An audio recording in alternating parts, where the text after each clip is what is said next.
नमस्कार नागपुर। आप देख रहे हैं आवाज़ विदर्भ नागपुर न्यूज़। नागपुर से आज की बड़ी खबर। भारत मुक्ति मोर्चा के राष्ट्रीय अध्यक्ष वामन मेश्राम ने किया नागपुर के आरएसएस मुख्यालय का घेराव। भारत मुक्ति मोर्चा, बहुजन क्रांति मोर्चा, राष्ट्रीय पिछड़ा वर्ग मोर्चा, राष्ट्रीय आदिवासी एकता परिषद, क्षत्रिय मूल निवासी महासंघ आदि सभी संगठनों के माध्यम से भव्य आंदोलन का स्वरूप नजर आया। इंदिरा चौक से संविधान चौक तक भव्य बहुजन महारैली रैली में उमड़ी लाखों समर्थकों की भीड़। इस भव्य आंदोलन की झलक आगे आपको दिखाते हैं। सभी तरह की खबरें देखने के लिए चैनल को लाइक करें, शेयर करें, कमेंट्स करें और सब्सक्राइब जरूर करें। वामन मेश्राम ब्राह्मणों की ऐसी तैसी करेगा तब तो मुझे साले ये लोग सर पर बिठाएंगे। मेरी वजह से नरेंद्र मोदी को उन्होंने सर पर बिठा के रखा हुआ है। तो हम भी रणनीति के तहत मोदी से भाईचारा बना के रखे हुए हैं। जब तक हमारा आदमी, ओरिजिनल आदमी वहां नहीं पहुंचे तब तक तुम रहो। अभी डुप्लीकेट ओबीसी रहेगा तो बाद में ओरिजिनल ओबीसी। और ब्राह्मणों को डुप्लीकेट ओबीसी रखने के लिए भी ब्राह्मण को दूर रखना पड़ेगा। तो इस तरह से अब हमारे आंदोलन के बदौलत चाहे डुप्लीकेट ओबीसी क्यों न हो, मगर एक ओबीसी के आदमी को देश का प्रधानमंत्री बना के रखें, बनाना पड़ रहा है। तो ये इसलिए बता रहा हूं क्योंकि हमारा आंदोलन का प्रभाव इतना ज्यादा बड़ा हुआ है। हमारे लोगों को ये बात आरएसएस के लोगों को समझ में आती है, भाजपा के लोगों को समझ में आती है, हमारे जो लोग हैं उनको समझ में नहीं आती है। मगर यहाँ जितने आए हैं उन लोगों को जरूर समझ में आया। अब जो आए हैं उनको समझ में आया हुआ है। जिनको समझ में नहीं आया है वो एक एक आदमी, एक एक 100 आदमी अपने अपने इलाके में तैयार करें है। और 15 लाख बूथ पर आंदोलन पहुंचा। गांव और बूथ का फर्क क्या है? 1200 वोटर का एक बूथ होता है। किसी गांव में 2 बूथ हो सकते हैं, 3 बूथ हो सकते हैं। तो एक 15 लाख बूथ है और एक भौगोलिक नेटवर्किंग 15 लाख बूथ का, और दूसरा है social networking. Schedule caste, most backward schedule caste, extreme backward schedule caste, schedule tribe, most backward schedule tribe, nominated tribe, MDC, OBC और इनसे बनी हुई माइनॉरिटी, मुस्लिम, सिख, ईसाई, बुद्धिस्ट, जैन, लिंगायत, 14 सामाजिक समूहों के लोग। अगर ऐसा 15 लाख इंटू 14 करो तो ये समूह हो जाते हैं 2 करोड़। 2 करोड़ सामाजिक समूह जो है इसको हमको संगठित करना है। 140 करोड़ को नहीं करना है, केवल 2 करोड़ सामाजिक समूहों को अगर आप इकट्ठा कर लेते हो तो हमें आंदोलन करने के लिए और आंदोलन को जन आंदोलन बनाने के लिए जितने करोड़ लोग चाहिए उतने करोड़ लोग मिल जाएंगे। गांधी जी ने जब 9 अगस्त 1942 को आंदोलन चलाया था और उस आंदोलन को जन आंदोलन में रूपांतरित किया था, केवल 3 करोड़ लोग थे। 3 करोड़ लोगों ने गांधी जी के आंदोलन में हिस्सेदारी ली। आंदोलन जन आंदोलन हो गया था और जन आंदोलन करने की वजह से अंग्रेज लोग भारत छोड़कर चले गए। अगर हम लोग इसी तरह से जन आंदोलन निर्माण करते हैं, इसी तरह से जन आंदोलन निर्माण करते हैं तो हम भी आजाद हो जाएंगे। लक्ष्य आजादी का है। ये ध्यान रखो, 15 अगस्त 47 को हमारे लोग आजाद नहीं, ब्राह्मण लोग अंग्रेजों से आजाद। 15 अगस्त 47 को ब्राह्मण अंग्रेजों से आजाद हो गया। ब्राह्मणों से मूल निवासी आजाद नहीं हुआ। ब्राह्मण भी अंग्रेजों की तरह विदेशी था, मगर एक विदेशी ने दूसरे विदेशी के विरोध में आंदोलन चलाया तो हमारे लोग कुछ समय के लिए भ्रम में पड़ गए कि ये विदेशियों को भगाने का आंदोलन कर रहे हैं, ये भी मूल निवासी होंगे। इसीलिए तो लोगों को समझ में आया कि मूल निवासी आजाद नहीं हुआ।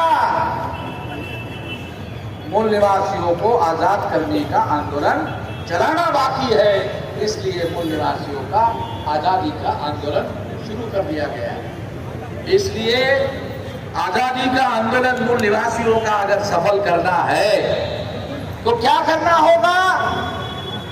अगर करना है तो आपको, जैसे मैंने कहा, पहले कहा कि आपको 6.5 लाख गांव में, 15 लाख बूथ में और 2 करोड़ सामाजिक समूहों में अगर हम ऐसा करते हैं तो हमारा आजादी का मामला सफल हो सकता है। ये काम हमको करना होगा, ये बात हमको ध्यान रखना होगा। दूसरा मुद्दा है कि भारत में ईवीएम मशीन वोटों की चोरी कर रही है। ईवीएम मशीन जो है, इससे वोटों की चोरी हो रही है। अभी आज ही मेरे पास एक खबर आई कि 100 से ज्यादा चुनाव क्षेत्रों में अभी महाराष्ट्र में ग्रामीण विभाग में चुनाव चल रहा है, जिला पंचायत।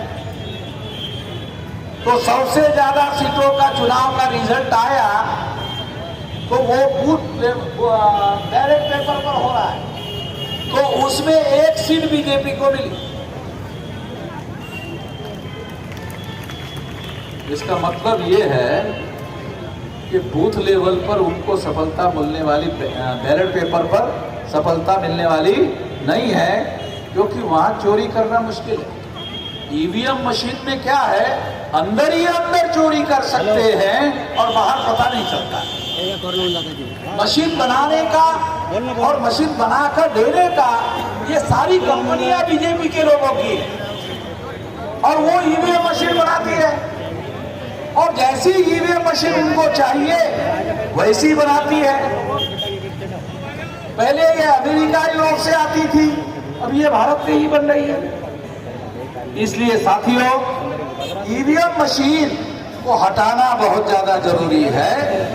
अब ईवीएम मशीन हटाना ये कैसे होगा? ईवीएम मशीन हटाना कैसे होगा? ईवीएम मशीन 2 करोड़ सामाजिक समूहों तक हमारा आंदोलन खड़ा नहीं होता तब तक नहीं हटा, तब तक नहीं हटा। मुद्दा खत्म हो जाए तो हवा निकल जाती है। लोगों को लगता है अरे अब तो हो गया है। अब लोगों के समझने में, मेरे समझने में फर्क है। लोगों को जितना समझ में, मुद्दा खत्म हो गया, हमारे लोगों को क्या समझ में आता है? अरे मुद्दा खत्म हो गया, खत्म हो गया भाई। राज चाहे आरएसएस का रहे, राज चाहे कांग्रेस का रहे, तो हमारे लोगों को ऐतराज नहीं। हमारे लोगों का राज जब तक नहीं आएगा तब तक वास्तविक मुद्दा समाप्त होने वाला नहीं है। और ये सत्ता ईवीएम मशीन के द्वारा आने से रोकने की व्यवस्था पूरी कर दी गई है। ये बात साथियों हम लोगों को ध्यान रखना होगा। ईवीएम मशीन वोटों की चोरी करती है। वोट का अधिकार मौलिक अधिकार है। एक तो अधिकार होता है और एक मौलिक अधिकार होता है। तो वोट का अधिकार नहीं है, ये मौलिक अधिकार है, फंडामेंटल राइट है। ये फंडामेंटल इस देश में हम लोगों को सबसे बड़ा अधिकार है, जो कि बाबा साहब अम्बेडकर ऐसा सोचते थे। सरकार चाहे कोई भी आ जाए, बीजेपी की चाहे कांग्रेस की आ जाए, मौलिक अधिकार को बिल्कुल भी हाथ नहीं लगा सकते। बहुतांश लोगों को यह पता नहीं है मौलिक अधिकार। सरकार को मौलिक अधिकार में हस्तक्षेप करने का कोई अधिकार नहीं है। अरे कोई हाई कोर्ट का वकील है क्या?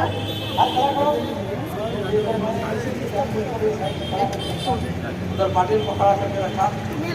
मौलिक अधिकार में सरकार को हस्तक्षेप करने का अधिकार है? नहीं है। हाई कोर्ट का वकील है। हमारे लोगों को पता नहीं, सरकार के पास सब कुछ है ना। गलत बात है। सरकार के पास मौलिक अधिकार में हस्तक्षेप करने का कोई अधिकार नहीं है।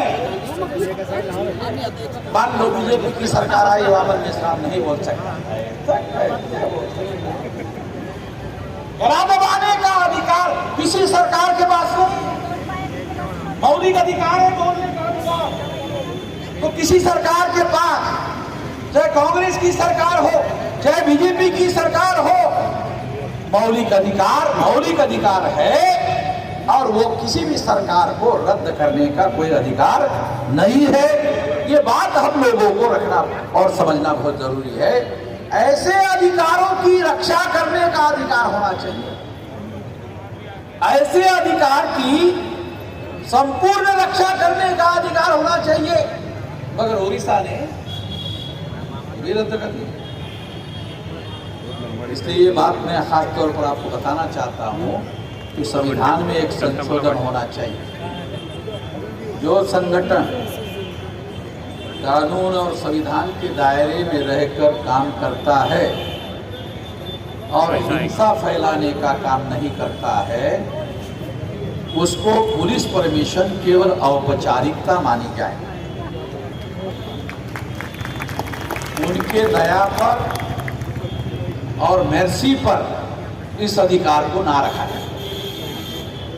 हमारे लोगों को ये बात समझ में नहीं आएगी, इतना आसान नहीं है ये, क्योंकि बाबा साहब आम्बेडकर के दिमाग को समझना मुश्किल बात है। इसलिए बता रहा हूं आप लोगों को, ये मौलिक अधिकार है तो पुलिस के दया पर इस अधिकार को ना रखा जाए। पुलिस परमिशन देगी तो ये अधिकार रहेगा। अरे इसका मतलब ये मौलिक अधिकार का क्या मतलब? जो अधिकार मौलिक अधिकार है, अगर वो पुलिस के दया पर निर्भर है तो वो काहे का मूलभूत अधिकार है?